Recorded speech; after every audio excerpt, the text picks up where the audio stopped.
안녕하십니까 여러분. 오늘은 터미네이터 리뷰를 한번 해보려고 합니다. 보통은 제가 기독교적 세계관으로 본 영화 리뷰를 많이 하는 편이지만 이 리뷰 같은 경우에는 그렇지 않음을 참조해 주시기 바랍니다. 일단은 터미네이터2의 정식 후속작을 계속해서 기다려오던 팬으로서 이 영화를 간단히 평가를 해보고 그 뒤에 영화에서 논란이 되고 있는 페미니즘 서사에 대해서 솔직한 제 생각을 한번 말씀을 드려보려고 합니다. 이제 리뷰 전체에 스포일러가 가득하고 터미네이터 이전 시리즈에 대한 스포일러들도 있으니까 참조를 해주시기 바랍니다. 자, 첫 번째 쟁점으로 개연성에 대해서 얘기를 한번 해볼게요. 이 터미네이터는 사실 1편으로도 완벽히 끝나는 스토리입니다. 그런데 터미네이터 2에서 더 대단한 전개를 이어가면서 다시 한번 완벽한 종결을 보여줘요. 그런데 상업적인 이유로 후속작을 만들려고 하다 보니까 큰 딜레마가 생기게 됩니다. 2에서 이미 종결된 내용에서 어떻게 새로운 위기를 발생시키냐 하는 것인데요. 이를 해결하기 위해서 터미네이터 3로 알려진 라이즈 오브 더 머신은 2에서 모듈이 부순 스카이넷이 사실은 하드웨어가 아니라 소프트웨어였다는 설정을 도입합니다. 2편 이후의 스토리를 다시 리부트하려고 했던 터미네이터 제네시스, 이제 터미네이터 5로 불리는 그 영화는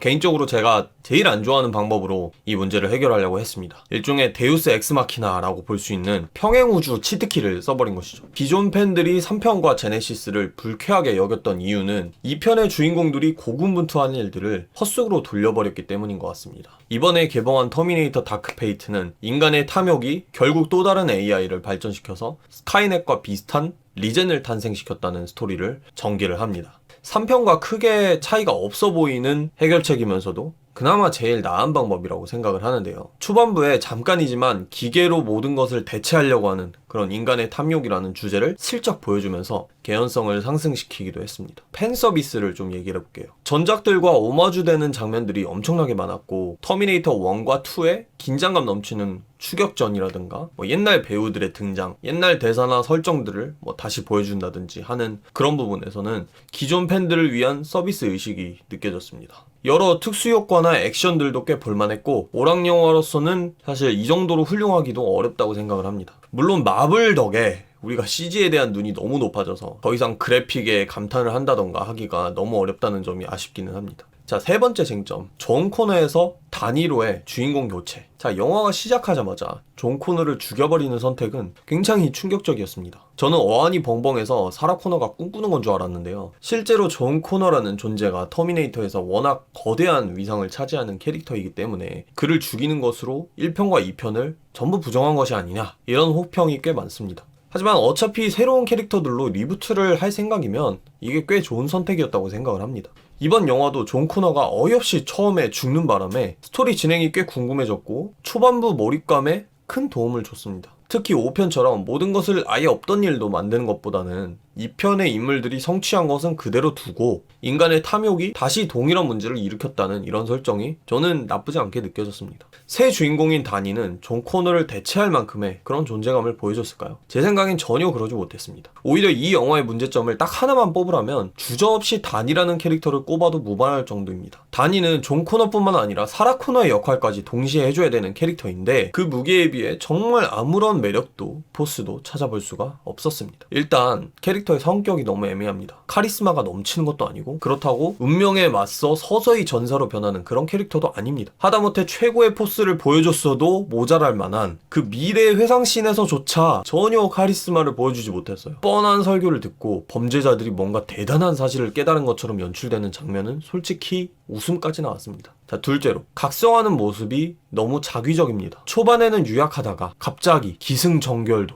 ABC도 없이 갑자기 터미네이터에게 맨몸으로 맞설 정도의 깡을 보이는데 설득력 있는 각성의 계기가 전혀 제시되지 않았습니다. 사라 코너처럼 핵폭발에 대한 악몽을 지속적으로 꾼 것도 아니고 목숨을 걸고 지켜야만 할 어떤 존재가 있는 것도 아닙니다. 오히려 각성 계기로 죽은 가족에 대해서 추억을 한다거나 한이 맺힌 눈물을 흘리는 장면이나 복수심에 불타는 그런 장면을 보여줬으면 모르겠는데 가족에 대한 언급도 초반 이후에는 나오지도 않습니다. 1편의 사라 코너는 거대한 공포에 대면하면서 점점 맞서 싸우는 존재로 바뀌어갑니다. 그리고 1편과 2편 사이에 존재하는 긴 수련의 기간을 거쳐서 겨우 전사의 모습으로 변모를 하는 거죠. 사라 코너의 경우에 이 모든 성장의 과정이 너무나 자연스럽습니다. 그에 비해서 다니는 수련하는 장면이라곤 권총 몇 발 쏴본 거, 그리고 바주카 포 몇 번 쏴본 거, 그게 끝입니다. 성격, 포스, 각성, 계기, 리더십, 능력 이런 모든 요소들이 너무 부자연스럽습니다. 거기다가 이제 굉장히 무모하다는 거죠. 사실 전사가 된 사라 코너조차 감히 티천한테 맨몸으로 맞설 생각을 전혀 하지 못했어요. 근데 다니는 힘도 능력도 없으면서 갑자기 난 더 이상 도망치지 않겠어 이러면서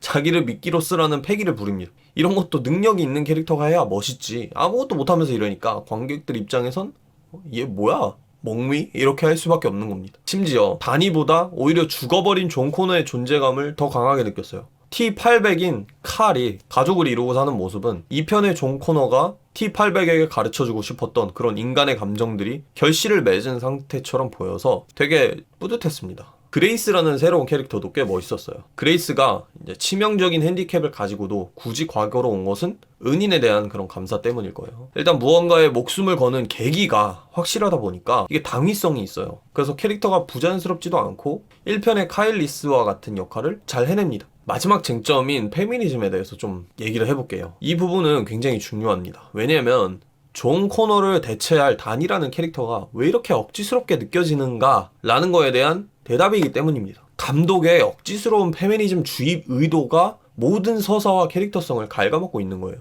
혹시 여기서 오해를 하실까봐 말씀을 미리 드리자면, 저는 이런 페미니즘 서사, 여성 서사 자체가 드러나는 것이 불편하다는 말이 아닙니다. 뒤에도 제가 설명을 하겠지만 실제로 사라 코너를 중심으로 한 터미네이터 2의 여성 서사는 거의 완벽에 가까워요. 그런데 저는 터미네이터 2를 역대 최고의 영화 중에 하나로 꼽거든요. 제가 문제를 삼는 부분은 페미니즘이 아니라 이 페미니즘을 전달하는 방식입니다. 이게 작품을 훼손할 만큼 부자연스러운 방식으로 표현이 되면 좀 문제가 있는 거예요. 단순히 뭐 여성 캐릭터들이 많이 나온다거나 아니면 구원자의 중요한 역할이 남성에서 여성으로 바뀌었다, 이게 문제가 아닙니다. 사실 개연성만 있으면 영화 전체에 남자가 단 한 명도 안 나와도 아무 상관이 없어요. 그게 무슨 상관이겠습니까? 근데 이 영화는 대사, 행동 뭐 다 너무 노골적이에요. 극 중에 사라 코너가 다니에게 이런 대사를 말합니다. 다니가 우리를 구해줄 남자를 잉태하나? 뭐 터미네이터는 널 원하는 게 아니야. 너의 자궁이지. 근데 여기서 자궁이라는 말 자체가, 이 단어가 너무 자기적이라는 생각이 들었습니다. 현실적으로 그들이 노리는 건 네가 아니라 네가 낳을 아이야, 이런 식으로 말하는 게 훨씬 자연스럽겠죠. 이 장면으로부터 뭘 말하고자 하는 건지, 앞으로 무슨 메시지를 전하려고 하는 건지 그게 너무 느껴졌을 뿐더러 다니가 존 코너의 역할이라는 것도 여기서 바로 알아차렸습니다. 많은 분들이 저처럼 쉽게 눈치를 채셨을 것 같아요. 근데 사실 뭐 단어 선택까지는 그럴 수 있다고 칩시다. 근데 더 참담한 대사는 성모 마리아 비유입니다. 사라 코너는 다니를 보면서 오늘의 성모 역은 다른 사람이겠네? 이런 식으로 말을 하는데, 저는 이 지점이 영화 내에서 최대 무리수였다고 느낍니다. 터미네이터 시리즈에서 사라 코너가 정말로 성모 마리아의 포지션이었냐는 거예요. 이 영화를 보면 마치 사라 코너가 구원자가 아니라 구원자의 엄마로서 이런 사건들을 겪으면서 뭐 자신의 주체성을 잃어버린 그런 사람인 것처럼 느껴집니다. 다니한테 뭐 그 기분 잘 알지, 뭐 이런 식으로 직접 씁쓸한 대사까지 쳐요. 터미네이터 1, 2편만 놓고 보면 인류를 구한 주체는 존 코너가 아니라 사라 코너입니다. 누구나 인정할 겁니다. 물론 처음에는 사라 코너도 정해진 운명에 순응하려고 했습니다. 존 코너를 터미네이터로부터 잘 보호해서 스카이넷에게 승리를 거둘 그런 미래 시점까지 데려가야만 하는 일종의 양육 책임이 부과되어 있었어요. 이제 1편에 따르면 존 코너는 스카이넷과의 전쟁을 거의 다 승리한 상태였고, 이제 터미네이터를 과거로 보낸 건 스카이넷의 최후의 발악이었어요. 그렇기 때문에 이런 미래대로 따라가기만 해도 되는 거였어요. 그 미래를 만들기 위해서 사라 코너의 그 책임은 존 코너를 지키는 거였다. 그런데 이 편에 상징적인 장면 하나가 등장을 합니다. 바로 사라 코너가 No Fate라는 글귀를 적어놓고 존 코너와 T800을 내버려둔 채 스카이넷의 등장을 막으러 홀로 떠나는 장면입니다. 이 장면은 부여된 운명을 깨고 온전히 스스로의 결정으로 미래를 바꾸러 가는 장면입니다. 그녀가 바꾸고자 했던 미래는 사실 존 코너마저 필요하지 않은 미래예요. 여기서 페이트라는 거는 인류가 멸망한 미래의 운명이기도 하지만 자신에게 부여된 구원자의 어머니로서의 운명까지도 포함한 것입니다. 한마디로 사라 코너는 1편에서 스스로 받아들여야만 했던 그런 성모 마리아의 역할을 부정하고 스스로 스카이넷을 파괴하고 인류를 구원하는 메시아의 역할을 자처한 것입니다. 이런 점에서 여성 서사로만 따지면 사실 터미네이터 2만큼 완벽한 영화는 없다고 생각을 합니다. 근데 이제 와서 사라 코너가 성모 마리아의 감정을 느껴서 씁쓸해 한다고요? 심지어 1편 시점에서도 안 그랬을 겁니다. 1편이 아름다웠던 이유가 있습니다. 사령관의 어머니를 지키려던 카일리스의 목표가 자신이 사랑하는 여자를 지키려는 목표로 서서히 바뀌어가는 그 과정, 그것이 1편을 아름답게 만듭니다. 생존의 위협과 더불어 카일리스의 사랑과 희생이 사라 코너라는 캐릭터를 형성하는데 큰 의미를 지녀요. 마찬가지로 2편의 사라 코너도 존 코너를 지키려는 이유가 그가 미래의 구원자이기 때문에, 이런 이유였어요. 처음에는 자신을 구하러 왔을 때 존 코너가 넌 나를 구할 정신이 있으면 자신을 먼저 돌봐야 된다, 네가 인류에 얼마나 중요한 인물인 줄 아냐, 이런 식으로 얘기를 합니다. 기어코 다그쳐서 울게 만들죠. 근데 터미네이터 2에서 발전된 관계는 존 코너와 T-800의 관계에 한정되질 않습니다. 사라 코너와 존 코너의 관계도 발전을 해요. 어머니를 정신병자라고 생각했던 존 코너는 터미네이터가 사실이었음을 깨닫고 마음을 엽니다. 사라 코너 또한 자신의 아픔을 이해하고 보듬어주는 어린 아들의 모습을 보면서 마음을 열어요. 터미네이터 2의 마지막쯤에서 T-1000이 날카로운 송곳을 들이대면서 존을 부르라고 협박을 해요. 이제 사라 코너가 여기에 목숨을 걸고 저항을 하는데, 이 이유가 자기가 의무적으로 지켜야 할 메시아를 보호하기 위해서가 아니라 그저 사랑하는 자기 아들을 살리고 싶기 때문으로 바뀝니다. 카일리스가 없는 자리에서 유사 아버지의 역할을 감당하고 있는 T-800, 그리고 사라 코너, 그리고 존 코너, 이 세 명의 유사 가족애가 느껴져요. 2편에서. 이 가족애가 2편을 단순히 잘 만든 오락 영화를 넘어서 숭고한 아름다움까지 느껴지는 그런 영화로 격상을 시킵니다.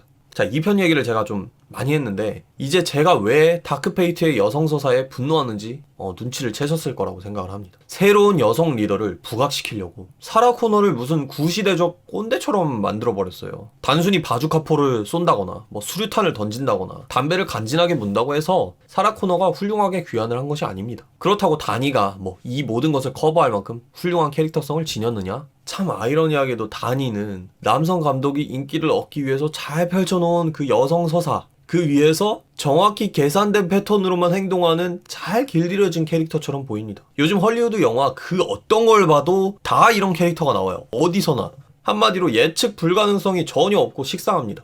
자, 여기서 마지막으로 한 가지 더 중요한 의문이 있습니다. 사실 터미네이터 시리즈에서 페이트라는 건 전 세계 멸망을 포함한 이런 거대한 미래를 담은 단어인데, 다니가 미래의 구원자라는 사실이 밝혀질 때조차 주인공들이 집중하고 있는 거는 인류를 위한 희망 같은 것이 아니고 자궁이 아니라 주체로서 빛나는 다니의 정체성인 것처럼 느껴집니다. 웃긴 거는 거기에 사라 코너가 감명받아가지고 she's John 이러는데, 이거는 좀 많이 그렇습니다. 터미네이터 전체에서 진짜 중요한 인류의 운명에 대해서는 그 어떤 캐릭터도 관심이 없어요. 레브9을 처치하면 뭐합니까? 다음엔 레브10, 레브11을 보내겠죠. 문제는 이 사실을 경험해보지 못한 다른 캐릭터들이면 몰라도 2편의 사건들을 다 겪어본 사라 코너까지 레브9만 처치하면 장땡이라는 식의 태도에 동조하는 것이 참 희한합니다. 이제 리제는 어떻게 할 건가요? 후속작은 또 공장 파괴하러 가는 스토리가 될까요? 후속작이 나온다면 아마 보러 가기는 하겠지만 사실 솔직히 이제 더 이상 기대가 되진 않네요. 결론을 말씀드리겠습니다. 터미네이터 2 이후의 후속작들이 워낙 기대치를 낮춰놔서 그런지 솔직히 영화는 꽤 재밌었어요. 기존의 터미네이터 시리즈를 알든 모르든 모든 관객에게 킬링타임 영화로서는 최상급의 영화가 될 거라고 생각을 해요. 그럼에도 불구하고 억지스러운 여성 서사라든가 캐릭터의 개연성이 없는 문제라든가 이런 것들은 좀 많이 아쉬웠습니다. 적어도 이 후속작이 제대로 인정을 받으려면 2에서 끝나는 것이 더 나았겠다라는 생각은 최소 그거는 들지 않도록 해줘야 되는데, 이전 터미네이터 후속작들처럼 이 영화 역시 그런 생각을 지워주기에는 역부족이었습니다. I'll be back.